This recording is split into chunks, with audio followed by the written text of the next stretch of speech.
अस्सलामु अलैकुम वरहमतुल्लाहि वबरकातुहू। वालेकुमुस्सलाम वरहमतुल्लाहि वबरकातुहू। मैं doctor Mohammad Ashraf Memon dental surgeon हूँ। मदनी मुज़ाकरे के सिलसिले बहुत अरसे से देख रहा हूँ, जिसमें बाबा साहब ने जिस तरीके से काम किया है और कर रहे हैं। मेरी दुआ है कि अल्लाह ताला इनको इसमें और तरक्की दे और इससे हम लोगों को काफ़ी समझने का मौका मिल रहा है। हमारी फील्ड से रिलेटेड बहुत सारी चीज़ें जो हमें नहीं पता थी वो भी मिल रही हैं और इंशाअल्लाह इसी तरह से अगर होता रहा तो एक वक्त आएगा कि सारे लोग वाकिफ़ हो जाएंगे कि हमें किस तरह से इलाज करना चाहिए, कैसे करना चाहिए और लोगों की किस तरह से खिदमत हम कर सकते हैं। दावत इस्लामी का इतना हुआ है कि मैं जब मेडिकल कॉलेज में था, तकरीबन ये 1977 की बात है, तो हमारे साथ बहुत सारे लड़के जो बाहर से भी आए हुए थे और कुछ यहाँ के भी लड़के होते थे, तो उनके साथ जब मेरा राब्ता होता था तो बहुत सारे बेचारे आके कहते थे कि यार हमें तो नमाज का तरीका नहीं पता, हमें गुस्ल का तरीका नहीं पता। लेकिन आज अल्हम्दुलिल्लाह दावत इस्लामी की वजह से ये काफ़ी हद तक कम हो गया है, मगर अभी भी ज़रूरत है ख़ास करके इस फील्ड के अंदर डॉक्टरों को, इसलिए कि डॉक्टर सारा अपना जोर सारी बातें अपने पेशे की तरफ लगा देता है और दूसरी तरफ उसको देखने का मौका ही नहीं मिलता कि इसके बाद दीन उसकी समझ से बाहर हो जाता है। तो दावत इस्लामी वालों से मेरी एक दरख्वास्त है कि गाए बागा डॉक्टर्स के लिए मदनी चैनल पे मुज़ाकरा करते रहा करें, तो डॉक्टरों को इसमें बहुत कुछ सीखने का मौका मिला। मेरा एक बापा से सवाल है डेंटिस्ट्री के हिसाब से कि हम लोग यहाँ पे आर्टिफिशियल दांत बनाते हैं, नकली दांत बनाते हैं, जिसमें कुछ दांत तो निकालने लगाने वाले होते हैं जिससे तो मरीज अपने हाथों से निकाल लेता है और लगा भी लेता है, और कुछ दांत हम लोग फिक्स करते हैं। फिक्स दांतों के लिए हमें कुछ मेटल्स का भी सहारा लेना पड़ता है और पोर्सिलेन भी करते हैं और वो फिक्स हो जाते हैं।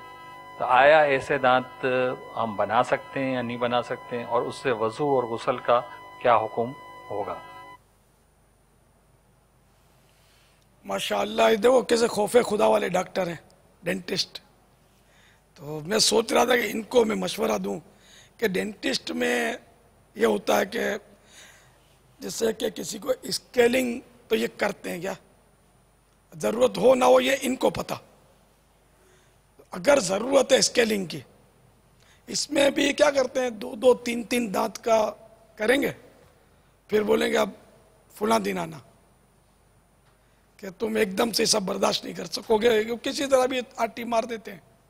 और ये फिर बेचारा परसों आया या 4 दिन के बाद आया, तो रोजाना इतने इतने पैसे खींचते रहते हैं, 2000 3000 हर फेरे में ले लिए। अब एक साथ इसको बोले कि 15,000 तो उसकी चीख निकल जाएगी, और टुकड़े टुकड़े उसको शायद यूं कि मेरा इलाज हो रहा है। हालांकि स्केलिंग डॉक्टर भी कर रहे होते हैं, इनके मातहत जो आदमी होते हैं वो भी कर रहे होते हैं, सीख जाते हैं। बाज़ों का तो ये मातहत ज्यादा माहिर होते होंगे। तो अब इसमें बार बार उसको धक्के खिलाते रहना, एक तो बेचारे का टाइम, और बास बेचारे गरीब मजबूर नौकरी से किस तरह छुट्टी करके आते होंगे आपके पास, दुकानें छोड़कर आते होंगे, फिर ये इतने पैसे बार बार ले लेना, तो इसमें नहीं कुछ रहम खाया जाए। फिर इनको मशवरा देना कि 6-6 महीने में स्केलिंग तुम्हारी जरूरी है। ये इनको ज्यादा पता होगा डॉक्टर साहब को जो मैं कह रहा हूं।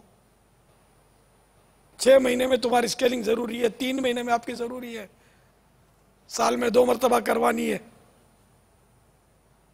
तो अब ये कि बेचारा कहां से इतने, यहाँ पेट में खाने को नहीं है, डॉक्टर को कहां से देगा।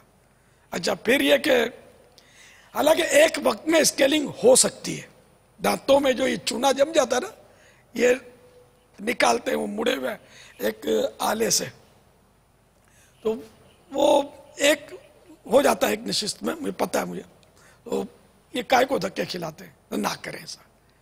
वाजिबी पैसे ले ले भले आप, लेकिन एक ही फेरे में इसको फारिग कर दें। एक सूरत ये। दूसरा ये कि तरह तरह की मतलब है कि उसको डरा कर, ओहो तुम्हारे दांतों में जो मसूड़ों में ना पॉकेट्स बने हुए हैं, ये तो हमको खोल के देखने पड़ेंगे। देखो रिस्क है, बोलना नहीं फिर मेरे को, मैं तुमको बता दिया है। तो मैं इसको काटूंगा, खोलूंगा, तकलीफ नहीं होगी, मैं इंजेक्शन लगा दूंगा, खोलूंगा, ताकि तुम्हारा बर वक्त इलाज हो सके। अब उसके तो पेट में फाड़ पड़ेगा ना। पॉकेट सुनकर हो सकता है ना भी हो, लेकिन एहतियातन पॉकेट्स आप कटवा लेंगे, इतना इतना इसका चार्ज होगा। मैं आपको रियाज से बता रहा हूं ना, ज्यादा नहीं ले रहा आपसे। तो इस तरह उसको डरा कर बेचारे को चक्कर में डाल देना, यार ये धंधा नहीं करना चाहिए। मुसलमान को खौफजदा करना भी गुनाह। फिर इस तरह पैसे लेने के और फिर खौफ भी ऐसा कि बंद अल्फाज में बोल देना कि तुझे मुझे कैंसर का शक है, मसूड़ों के, उसकी तो हालत खराब, नींद उड़ जाएगी बेचारे की, कितना खौफजदा होगा। फिर दांत निकालने की आया जरूरत है या बगैर निकाले काम चल जाएगा, कोई ऐसा सपोर्ट देने से। सपोर्ट भी तो दिए जाते हैं ना दांतों को, लेकिन उसने प्लास दिखाना है खींच के, तो पैसे देना। ये बेचारे को बोखा कर देंगे, पोपला कर देंगे इनके अपने पैसों के लिए। हर डॉक्टर ऐसा करता हो ये नहीं कहता मैं, लेकिन जो करते हैं वो समझते होंगे, जो नहीं करते वो भी समझते होंगे कि हाँ इस तरह का इसको तो कुछ भी मालूम नहीं है, बहुत कुछ होता है। वाकई मुझे कुछ भी मालूम नहीं है, बहुत कुछ होता होगा, और इस तरह पैसे खींचते होंगे और मरीज को परेशान कर देते होंगे। हाथ जोड़ के दरखास्त करता हूं कि मुसलमानों को सताना बंद किया जाए। इनके साथ आप नरमी का बर्ताव करेंगे, सिद्क और इखलास के साथ काम करेंगे, आपकी रोजी में भी इंशाअल्लाह बरकत होगी और आखिरत में भी आपकी चांदी होगी इंशाअल्लाह। वरना दुनिया में ये चंद पैसे जमा हो गए तो डॉक्टर और डाकू दोनों डाल से शुरू होते हैं। ऐसा ना हो कि डॉक्टर को डाकू उठा जाए या डकैती करके वो छीन ले, ये दुनिया में चला गया। या खुद बीमार हो जाए, डॉक्टर बीमार नहीं होते। मुझे दो डॉक्टरों का याद पड़ता जो अपने दौर में नाम था। ये डॉक्टर तो बेचारे अभी, अरे इनकी इतनी उम्रें नहीं होंगी, मेरी उम्र तो बड़ी है ना।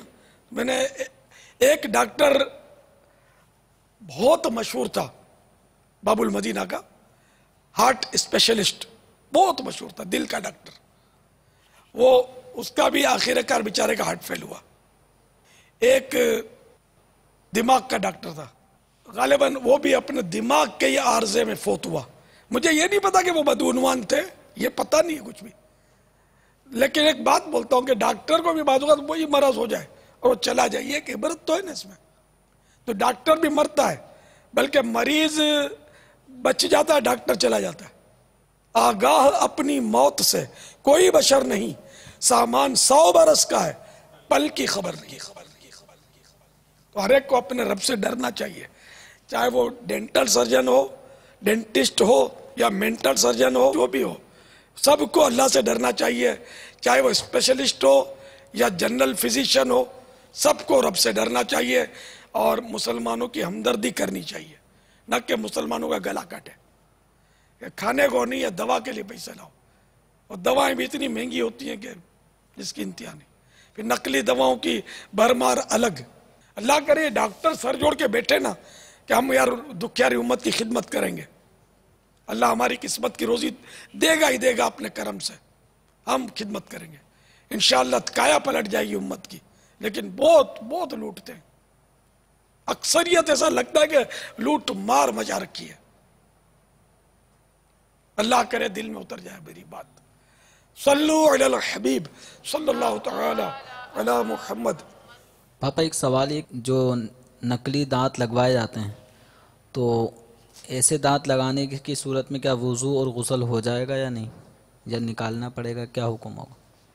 ये अपने दांत जो निकाले जा सकते हैं,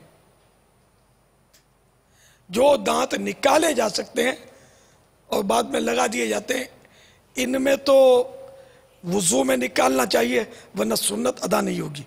और सुन्नत मुअक्कदा है क्या, सुन्नत मुअक्कदा छूट जाएगी क्या, वो हिस्सा पानी से सूखा रहेगा और गुस्ल में फर्ज रह जाएगा, तो गुस्ल होगा नहीं। अलबत्ता जो दांत नहीं निकाले जाते, फिक्स हो गए, अब निकालेंगे तो ज़्यादा जख्मी हो जाएगा, तकलीफ होगी और वो दिक्कत इसमें है, तो ये मुआफ़ है, इसमें वुजू की सुन्नत भी अदा हो जाएगी और गुस्ल का फ़र्ज़ भी अदा हो जाएगा। वल्लाहु तआला अअलम व रसूलुहु अअलम। अज़्ज़ा व जल्ल व सल्लल्लाहु तआला अलैहि वालैहि वसल्लम। सल्लु अलल हबीब सल्लल्लाहु तआला अला मुहम्मद। मुझे अपनी और सारी दुनिया के लोगों की इस्लाह की कोशिश करनी है इंशाअल्लाह अज़्ज़ा व जल्ल।